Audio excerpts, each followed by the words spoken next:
Hello everyone, आप सभी का गणित एनालिसिस चैनल पर स्वागत है। हमने अपनी पिछली क्लासेस के अंदर एक्सरसाइज 2.2 का क्वेश्चन नंबर 2 का 1 और 2 क्वेश्चन सॉल्व कर लिया था। अब हम उसका थर्ड क्वेश्चन को सॉल्व करेंगे। तो एक बार हम उसको समझते हैं कैसे सॉल्व करना है।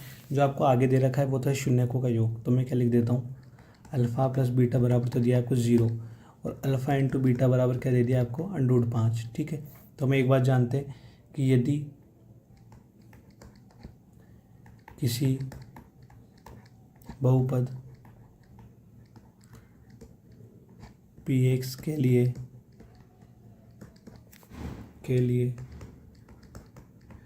px के लिए शून्यकों का योग एवं गुणनफल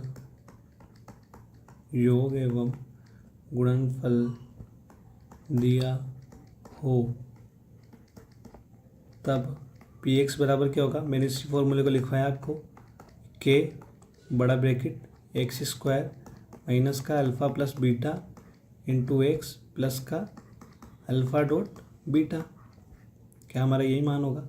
तो मैं एक बार इसको वापस से हाईलाइट कर देता हूँ। तो मैंने इसको यहाँ पर हाईलाइट कर दिया है। अब मैं इस सवाल को यहाँ पर सॉल्व करता हूँ।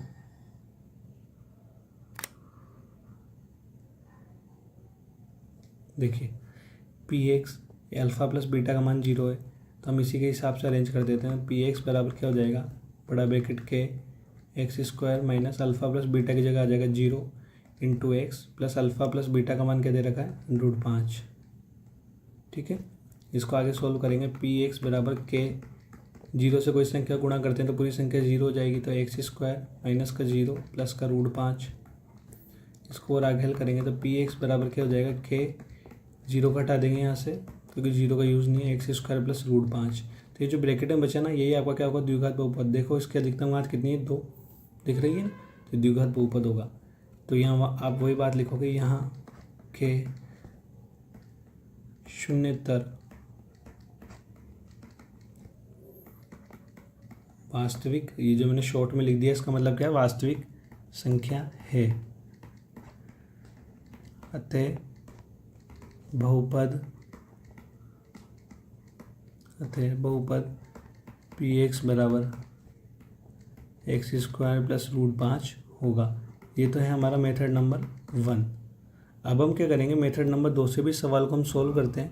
तो मैं अपनी एक बार स्लाइड को चेंज करता हूँ। ये तो था हमारा मेथड नंबर 1, तो मैं हाईलाइट कर देता हूँ।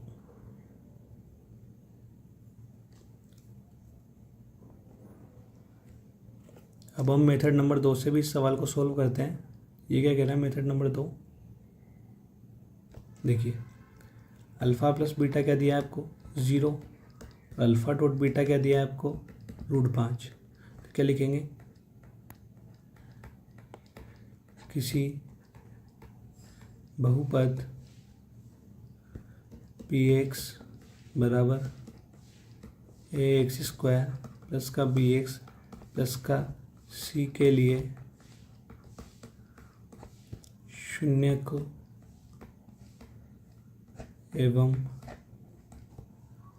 गुणांकों के मध्य संबंध से। क्या संबंध है आपको पता है, अल्फ़ा प्लस बीटा बराबर तो होगा माइनस का b बटा ए और अल्फ़ा इंटू बीटा बराबर होगा c बटा ए। तो आप क्या लिख दोगे, पहले शून्यकों का योग, अल्फ़ा प्लस बीटा बराबर क्या होगा माइनस का b बटा ए। अब आपको पता है अल्फ़ा प्लस बीटा का मान क्या दे देगा 0 बराबर क्या हो गया b बटा ए, माइनस का b बटा ए। जैसे मैं माइनस का पक्षांतर करूँगा तो इधर क्या हो जाएगा माइनस का 0, पर 0 के आगे कोई भी चिन्ह लगाओ तो उससे मान में कोई फर्क आएगा नहीं। तो 0 बटा क्या हो गया b बटा ए। अब b बटा एक भिन्न है तो मैंने यहाँ पर भी क्या लगा दिया बटा एक वैल्यू तो हमें क्या मिल गई 0 बटा 1 बराबर क्या हो गया b बटा ए। ठीक है, एक तो ये मान मिल गया आपको। अब अगला क्या करोगे, शून्यकों का गुणनफल, अल्फ़ा डॉट बीटा बराबर क्या दे रखा है आपको √5। अल्फ़ा इंटू बीटा बराबर क्या होता है, देखिए ये तो हमें मान दिया था ना इसने, तो अल्फ़ा इंटू बीटा बराबर तो होता है c बटा ए। तो अल्फ़ा डॉट बीटा का मान क्या दे रखा है √5 बराबर c बटा ए। इधर एक भिन्न है c बटा ए, तो मैं यहाँ पर भी क्या लगा देता हूँ बटा ए। तो अब एक बार हम तुलना कर लेते हैं दोनों पक्षों की। तो अब आप क्या देख रहे हो, यहाँ पर एक चीज़ देखने को मिल रही है, ए का मान यहाँ पर भी 1 आ रहा है और ए का मान यहाँ पर भी 1 आ रहा है। तो इस जगह हमें ना तो किसी संख्या को गुणा करना पड़ेगा, ना ही किसी संख्या का भाग देना पड़ेगा। तब आप यहाँ डायरेक्टली पता है क्या लिख दोगे, अतः ए बराबर 1, बी बराबर 0 होगा। देखो बी के सामने 0 है तो 0 होगा, ए के सामने 1 है तो 1 होगा, ए के सामने 1 है तो 1 होगा, और सी बराबर √5 होगा। बी बराबर 0 और सी बराबर √5 है, तो पी एक्स बराबर, अतः पी एक्स बराबर एक्स स्क्वायर प्लस का बी एक्स प्लस का सी होता है। तो यहाँ पे ए बी सी का मान रख दीजिए। तो पी एक्स बराबर क्या होगा, ए की जगह 1 रखोगे 1, एक्स स्क्वायर, बी की जगह 0 रखोगे 0.x, सी की जगह √5 लिखोगे। और जैसे इसको नीचे थोड़ा हल करेंगे हम, तो उस समय समझ में आएगा कि पी एक्स बराबर आपको क्या मिल गया, एक्स स्क्वायर प्लस का 0 प्लस का √5, और 0 को अब हम यहाँ से हटा देंगे तो पी एक्स बराबर क्या मान हो जाएगा हमारा, एक्स स्क्वायर प्लस √5। तो अब आप लोगों को समझ में आ गया होगा कि हमें क्या बहुपद प्राप्त हुआ यहाँ पर। तो मैं एक बार उस बहुपद को भी हाईलाइट कर देता हूँ। तो मैंने इस बहुपद को हाईलाइट कर दिया है, पी एक्स बराबर एक्स स्क्वायर प्लस √5। तो अब आप लोगों को समझ में आ रहा होगा कि गणित में तरीके बदलने से उत्तर नहीं बदलते हैं, उत्तर हमें वही प्राप्त होते हैं। इसी के साथ हमारी ये क्लास यहीं पर कंप्लीट होती है। आप लोग हमारे चैनल को लाइक करें, शेयर करें, सब्सक्राइब करें।